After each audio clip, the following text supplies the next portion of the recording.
Dear friends, today we are learning the poem The Twins. This poem is written by Henry Sambrook Leigh. Henry Sambrook Leigh was a writer and playwright. Henry Sambrook Leigh हे एक लेखक आणि नाटककार होते.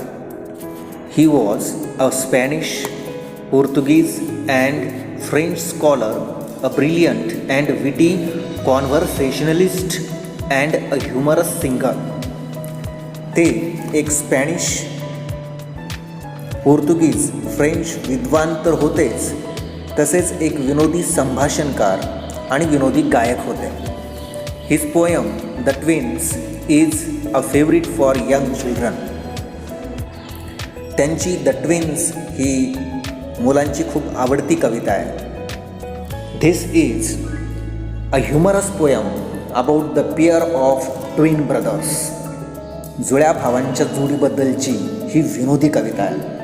And the poet is one of a pair of twins. आणि येथे कवी स्वतःच या जुळ्यांपैकी एक आहे. In form and feature, face and limb, I grew so like my brother that folks got taking me for him and each for one another. It puzzled all our kith and kin. It reached a fearful pitch, for one of us was born a twin, yet not a soul knew which. The poet says that he and his brother grew like each other. They were similar in structure and appearance. They were similar in face and limb. कवी म्हणतो की कवी आणि त्याचा भाऊ हे एकमेकांसारखेच दिसत होते. त्यांचा शरीराचा बांधा, शरीराची ठेवण देखील सारखीच होती. त्यांचं बाह्य स्वरूप देखील सारखंच होतं. त्यांचा चेहरा, त्यांचे कान, नाक, डोळे हे देखील खूप सारखे होते. They were looking so similar that the people always mistook him for his brother और हिज ब्रदर फॉर हिम. ते एवढे एकसारखे दिसत होते की लोक नेहमीच कवीला त्याचा भाऊ समजायचे आणि कवीचा भाऊ हा कवीच आहे असा त्यांचा गैरसमज व्हायचा. And this likeness confused even their relatives and sometimes this confusion reached the great height. कवी म्हणतो की या सारखेपणामुळे त्यांच्या नातेवाईकांचा देखील गोंधळ व्हायचा आणि हा गोंधळ कधीकधी अगदी खूप मर्यादेपर्यंत जाऊन पोहोचायचा. It was sure that one of them was born as a twin, but nobody was sure which of them was it. हे तर नक्की होतं की त्यांच्यापैकी एक जण हा जुळा म्हणून जन्माला आला आहे, परंतु कोणालाच खात्रीने सांगता येत नव्हतं की तो जुळा म्हणून जन्माला आलेला कोण आहे. One day, to make the matter worse, before our names were fixed, as we were being washed by nurse, we got completely mixed. And thus you see, by fate's decree, or rather nurse's whim, my brother John got christened me and I got christened him. The poet says that one day this likeness,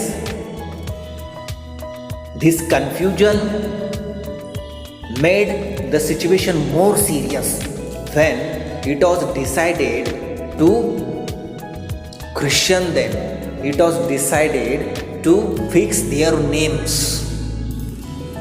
कवी म्हणतो की हा गोंधळ परिस्थितीला आणखी गंभीर करत गेला जेव्हा असं ठरलं की आता मुलांना नावं ठेवूयात, त्यांचं नामकरण करूया. And when they we are washed by the nurse, they we are completely mixed by her. आणि जेव्हा नर्स त्यांना आंघोळ घालत होती तेव्हा नर्सकडून त्यांची पूर्णपणे अदलाबदल झाली. And in this way, either by the order of the destiny or the freak or a sudden change of mind of the nurse, that the poet's brother got the name John intended for the poet and the poet got the name intended for his brother. आणि मग त्यांच्या दैवाचा हुकूम म्हणा किंवा त्या नर्सबाईची लहर म्हणा, जे नाव कवीला देण्यात येणार होतं ते जॉन हे नाव कवीच्या भावाला देण्यात आलं आणि कवीच्या भावाला जे नाव देण्यात येणार होतं ते नाव कवीला मिळालं. This fatal likeness even dogged my footsteps when at school and I was always getting flogged for John turned out a fool. I put this question fruitlessly to everyone I knew. What would you do if you were me to prove that you were you? And the poet says that this likeness had very bad or harmful effects on their lives. आणि या सारखेपणाचे खूप वाईट परिणाम त्यांच्या जीवनावर झाले. And it followed them even in school. At school, the poet was always punished for the mistakes done by his brother.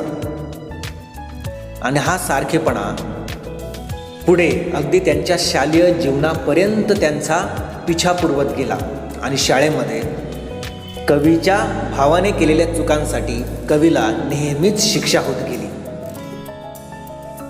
The poet put one question to everyone he knew. Though he knew that the question was fruitless, he would not get any definite answer to it. That what he would do in order to prove his identity if he were in his place. आणि कवीला कल्पना असतानाही की जो प्रश्न तो इतरांना विचारणार आहे तो व्यर्थ आहे, त्याला कोणतंही निश्चित उत्तर मिळणार नाही, तरी देखील तो प्रश्न विचारत असे की जर माझ्या जागी तुम्ही असता तर तुम्हीच आहात हे पटवून देण्यासाठी काय केले असते. Our close resemblance turned the tide of my domestic life, for somehow my intended bride became my brother's wife. In fact, year after year, the same absurd mistakes went on, and when I died, the neighbors came and buried Brother John.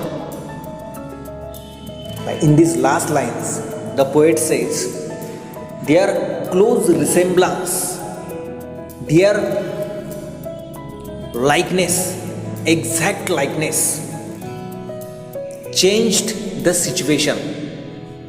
It affected their domestic life. आणि हा त्यांचा तंतोतंत सारखेपणा जो होता त्याचा त्यांच्या घरगुती जीवनावर देखील परिणाम झाला. त्यांच्या आयुष्याला कलाटणी मिळाली. The poet says that for somehow the girl he intended to marry became his brother's wife. कवी म्हणतो की घटना कशी घडली कळलं नाही, पण ज्या मुलीशी तो लग्न करणार होता ती मुलगी त्याच्या भावाची बायको झाली.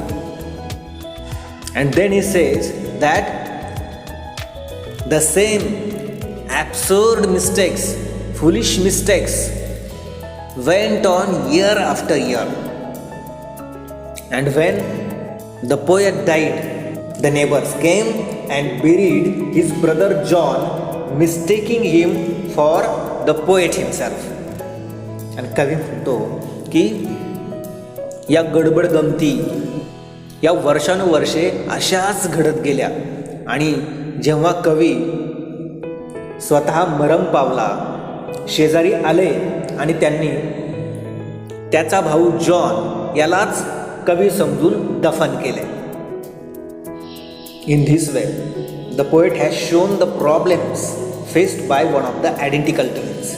अशा प्रकारे कवीने जुळ्या मुलांपैकी एकाला कशा पद्धतीने समस्येला तोंड द्यावे लागते ते या ठिकाणी दर्शविलं आहे. And all the problems are so exaggerated that they create humorous effect. आणि या सर्व समस्या इतक्या अतिशयोक्तीपूर्णरित्या मांडल्या गेल्या आहेत की त्या येथे विनोद निर्मिती करतात. And still the poet achieves a balance by making the reader believe at least for a short time the way of thinking of his argument.